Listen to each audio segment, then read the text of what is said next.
everyone. Please take your seats. Not so long ago, I came across a story told by an American Christian singer called Matthew West. It's a simple story, but one that carries powerful truth. Matthew took his daughter to a camp, to a father and daughter camp.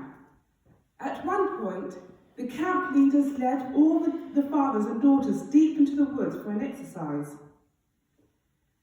During this exercise, the daughters were going to be blindfolded. The camp leaders gave the fathers 3 simple instructions to pass on before the exercise. I will never leave you.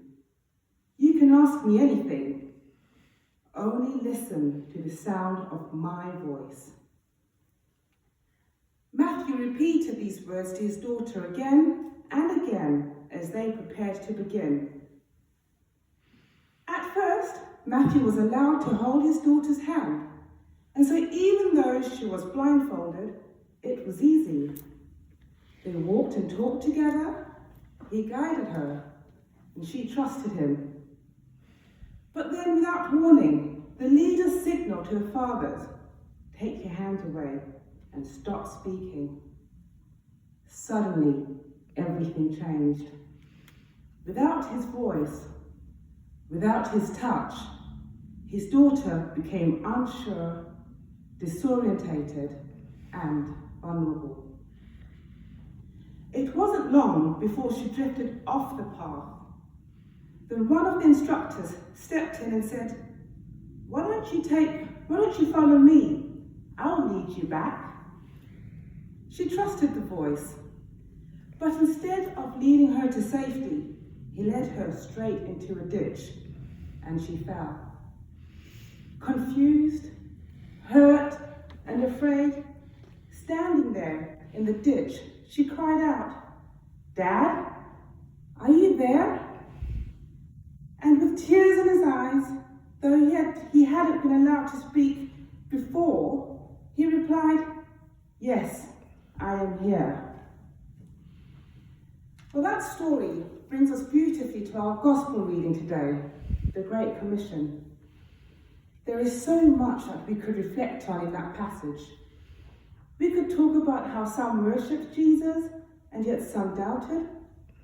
We could consider Jesus' declaration that all authority in heaven and earth has been given to him.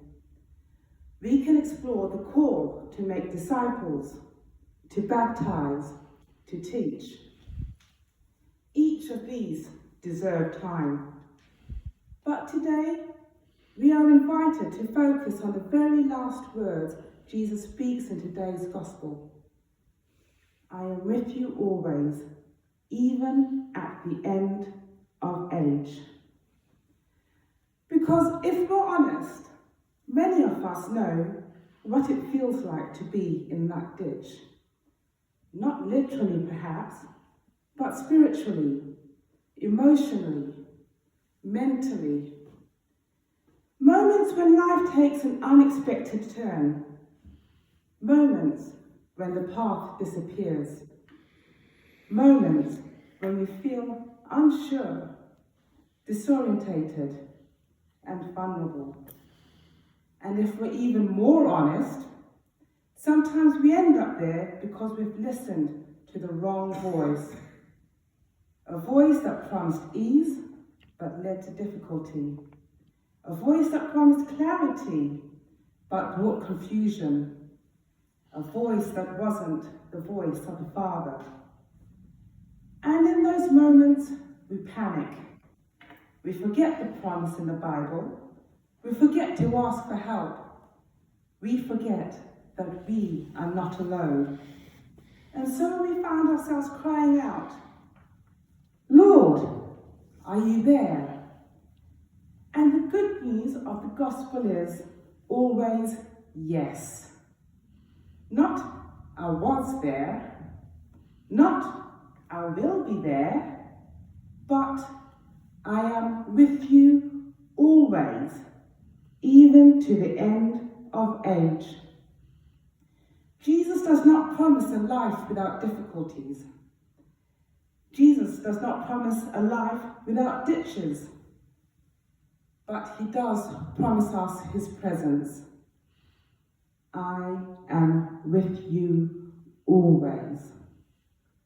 In your uncertainty, in your wondering, in your fear, even in the moments when you feel you followed the wrong voice, he is still there. And that changes everything, because the safety of the journey does not depend on our perfection. It depends on his presence. The hope we have is not that we never fall. It's that we're never abandoned when we do. So today, let this be our reminder. Wherever you are, whatever you are facing, however you feel, you are not alone. The voice of Jesus still calls. The presence of Jesus still remains. And when you cry out, Lord, are you there? Remember his promise. I am with you always, even till the end of age. Amen.